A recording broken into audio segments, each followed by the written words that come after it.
तो अगर आप भी जेंडर रोल्स को लेके कंफ्यूज हैं तो जस्ट स्टे विद मी, क्योंकि आज हम बहुत से ऐसे पॉइंट्स कवर करेंगे जिनसे you will be able to relate, या जो आपके कंसर्न्स हैं, थॉट्स हैं और आपके क्वेश्चंस हैं। इन एडिशन टू दिस हम ये भी देखेंगे कि ओवर फ्यू डेकेड्स जेंडर कैसे इवॉल्व हुआ, जेंडर ट्रांसफॉर्मेशन प्रोसेस कैसा रहा, कितनी डेवलपमेंट हो गई है और अभी क्या इश्यूज चल रहे हैं, और बहुत से ऐसे एस्पेक्ट्स पे बात करेंगे जो शायद प्रिवेलिंग है लेकिन वो किसी बड़े फोरम पे ऐसा डिस्कस नहीं हुए। Hi, I hope you are fine. आप जहाँ भी हैं, जो भी कर रहे हैं, you are doing great. Just keep trying, keep moving and keep learning. आज का टॉपिक थोड़ा डिफरेंट है, it's more of a discussion. और मेरा गला थोड़ा ख़राब है, इनफैक्ट लास्ट 2 वीक ज़्यादा ख़राब था।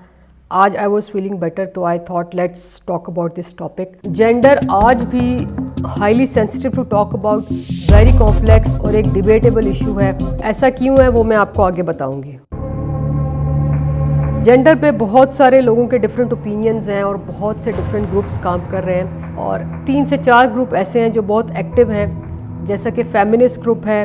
फेमिनिस्ट ग्रुप वाले they believe in equality and they say कि females should have equal rights और same rights as man have. एक और प्रोमिनेंट ग्रुप है ऑर्थोडॉक्स स्कूल ऑफ थिंकिंग, जो कि जेंडर को या जेंडर रोल्स को in light of religion define करते हैं। इसके अलावा मेंस एक्टिविस्ट ग्रुप एग्जिस्ट करते हैं जो कि बहुत ट्रेडिशनल रोल्स पे बिलीव करते हैं, एंड दे से कि लीडरशिप रोल्स जो हैं वो फैमिली में या सोसाइटी में इन जनरल मेल के पास होना चाहिए। तो इस तरह से 3 या 4 ग्रुप्स हैं जो अपना अपना एग्जिस्ट कर रहे हैं, इनके अपने अपने एजेंडाज हैं और अपनी अपनी एक्टिविटीज़ हैं। जैसे हमें वुमेंस डे पे फेमिनिस्ट ग्रुप वाले बहुत एक्टिव नज़र आते हैं, तो ये इनकी अपनी स्ट्रीम्स हैं, ये उनमें अपना अपना काम कर रहे हैं।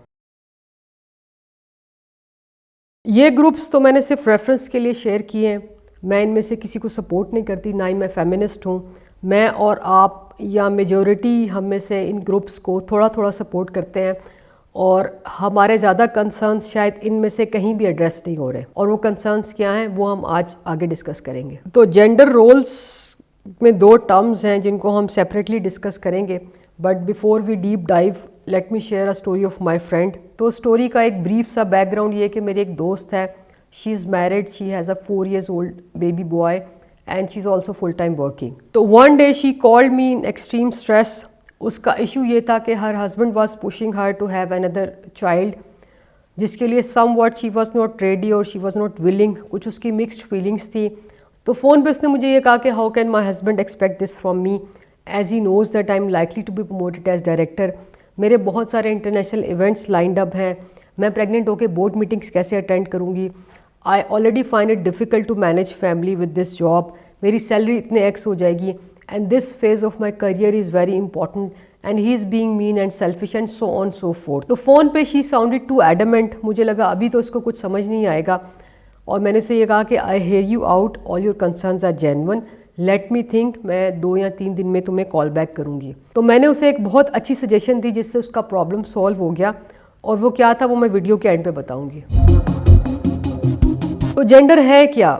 बेसिकली मेल्स एंड फीमेल्स को हम डिफ्रेंशिएट कर सकते हैं based on their body parts and organs and their roles in the reproduction cycle of human being. तो यूनिवर्सली एक्सेप्टेड यही एक डेफिनेशन है जिस पे आई थिंक कोई डिसएग्रीमेंट नहीं है किसी का, and by nature this is how it is. Roles पे डिस्कशन को बेस करने के लिए बहुत ज़रूरी है कि हम एक क्विक सा रिकैप करें कि over few decades gender roles कैसे इवॉल्व हुए।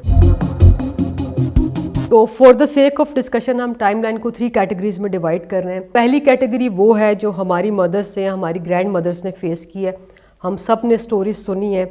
ये वो टाइम था जब जेंडर डिस्क्रिमिनेशन बहुत ज़्यादा थी और फीमेल्स को या गर्ल्स को बेसिक राइट्स भी नहीं मिल रहे थे।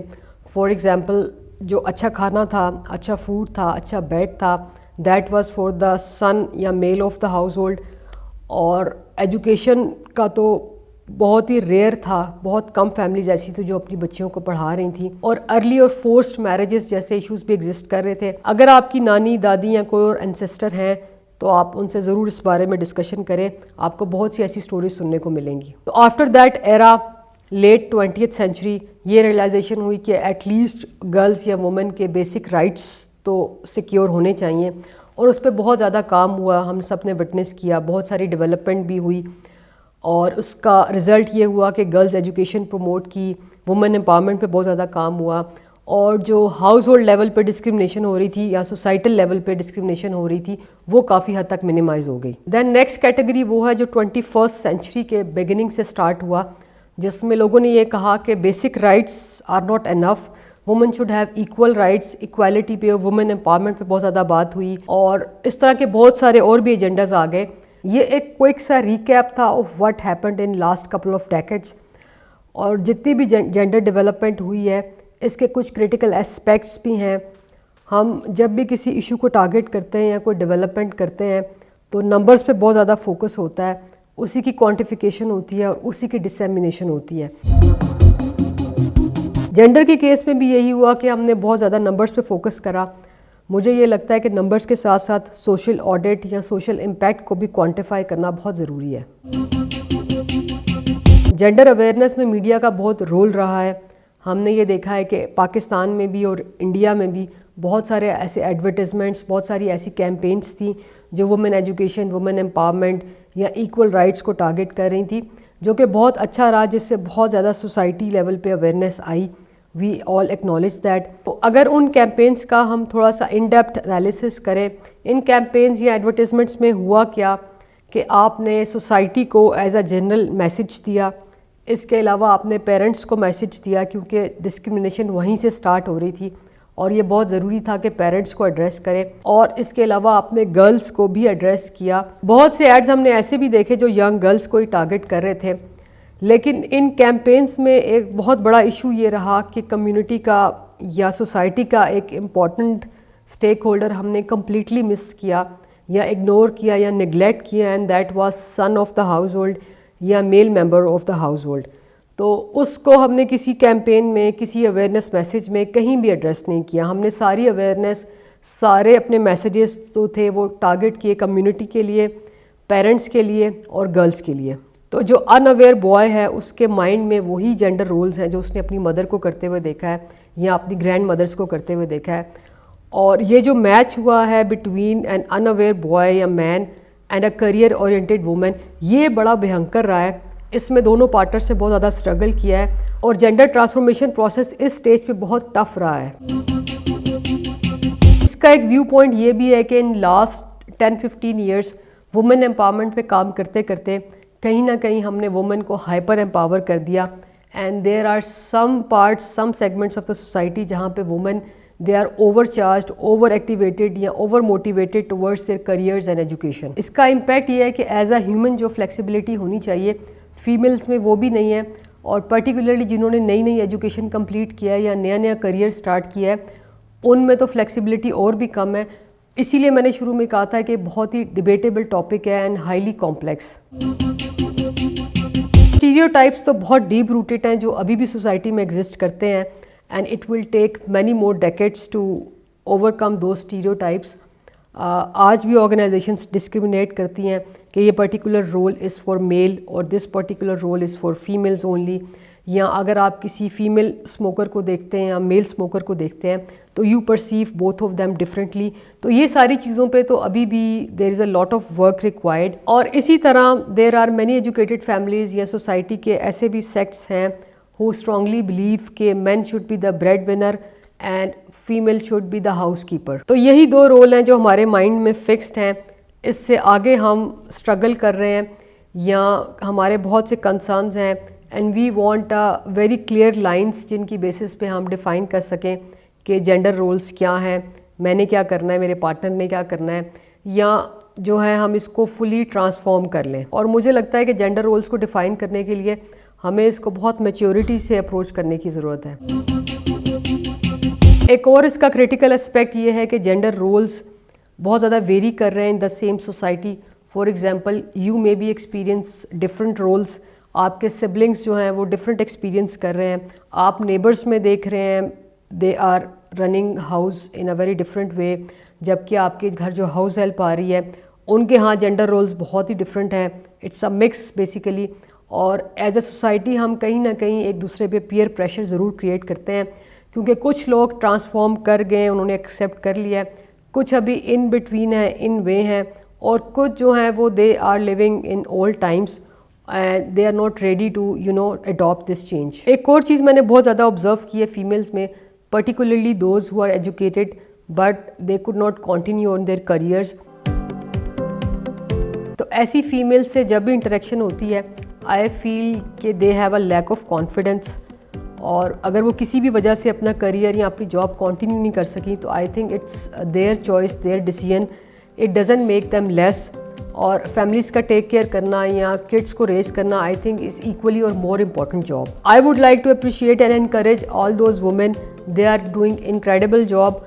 और जॉब मार्केट का क्या है, वो आज भी एग्जिस्ट कर रही है, कल भी कर रही थी और फ्यूचर में भी करेगी. You can always come back and start your career any time. Anyways, हमने बहुत ही ब्रॉड डिस्कशन की coming back to the gender roles, कि किस तरह से आप अपने पार्टनर के साथ या अपनी फैमिली में जेंडर रोल्स डिफ़ाइन कर सकते हैं.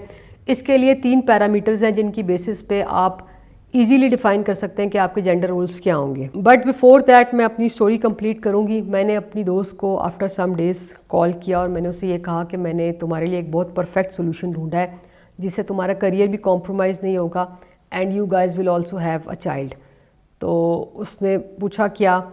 मैंने कहा बहुत ही सिंपल है, तुम अपने हस्बैंड से बोलो कि वो प्रेग्नेंट हो जाए. और पहले तो उसको लगा कि मैं मजाक कर रही हूँ. 2-3 दफ़ा पूछने के बाद उसे मैंने कहा मैं मजाक नहीं कर रही, I am serious. That's the only way जिससे तुम प्रेग्नेंट नहीं होना चाहती and your husband wants a child. तो this is the perfect solution कि तुम अपने हस्बैंड से कहो वो प्रेग्नेंट हो जाए. एंड देन शी सेड कि you know it's not possible. तो मैंने कहा ये मुझे नहीं, ये तुम्हें समझना चाहिए कि दिस इज़ नॉट पॉसिबल, क्योंकि बायोलॉजिकली जो रिस्पॉन्सिबिलिटी है that is on you, that you have to understand. तो इस पूरे सिनेरियो को इंदिरा नोई जो कि CEO रही हैं पेप्सिको की, उन्होंने बड़ा अच्छा कैप्चर किया है. शी सेज के career of a woman and her biological clock is in absolute conflict. That means कि जब करियर पीक पे होता है वही टाइम होता है किड्स के लिए या फैमिली बनाने के लिए. Coming back to the parameters, पहला पैरामीटर है बायोलॉजिकल रिस्पॉन्सिबिलिटीज़. आप रिप्रोडक्शन साइकिल में किड्स बॉर्न करना is responsibility with the female. इसमें किसी मेल ने इम्पोज नहीं किया, this is how it is. ये नेचर की तरफ से रिस्पॉन्सिबिलिटी इम्पोज्ड है फीमेल्स पे. दूसरा पैरामीटर है सोशल कंस्ट्रक्ट्स. आप सोशल कंस्ट्रक्ट में ये देखना है कि आप किस सिनेरियो में रह रहे हैं, आपको क्या सपोर्ट आपके फैमिली या आपकी एक्सटेंडेड फैमिली आपको ऑफ़र कर सकती है. ये एक बहुत बड़ा गेम चेंजर हो सकता है आपके करियर में. थर्ड पैरामीटर जो कि मोस्ट इंपॉर्टेंट है, that is your vision of life. What kind of life you want, आप किस तरह की लिविंग चाहते हैं, किस तरह की फैमिली चाहते हैं, ये बहुत मैटर करता है. तो ये 3 पैरामीटर्स हैं जिन पे आप अपने जेंडर रोल्स डिफ़ाइन कर सकते हैं. इन तीनों पैरामीटर्स में आप पॉइंट्स बना लें and then you divide responsibilities, ताकि आपका करियर भी कॉम्प्रोमाइज़ ना हो और अपनी रिस्पॉन्सिबिलिटीज़ भी आप फुलफ़िल करें. हमने आज बहुत से पॉइंट्स पर डिस्कशन की, लेकिन मुझे स्टिल लग रहा है कि बहुत सी चीज़ें रह गई हैं. कुछ पॉइंट्स मैंने डेलिबरेटली डिस्कस नहीं किए, क्योंकि मैं इसका पार्ट 2 भी बनाऊंगी जिसमें काफ़ी चीज़ें जो रह गई हैं वो कवर करूंगी. Meanwhile I will really appreciate having your comments या थॉट्स. आप किन चीज़ों से एग्री कर रहे हैं, किन चीज़ों से आपका डिसएग्रीमेंट है, या आपने क्या एक्सपीरियंस किया, आपके घर पे क्या जेंडर रोल्स हैं, या कौन से ऐसे पॉइंट्स हैं जो आप चाहते हैं मैं पार्ट 2 में या नेक्स्ट वीडियो में कवर करूं. प्लीज़ मुझसे ज़रूर शेयर कीजिएगा. I hope this discussion was useful for you. Part 2 मैं थोड़ा गैप के बाद बनाऊंगी so that I can have your suggestions and feedback. Thank you so much for watching.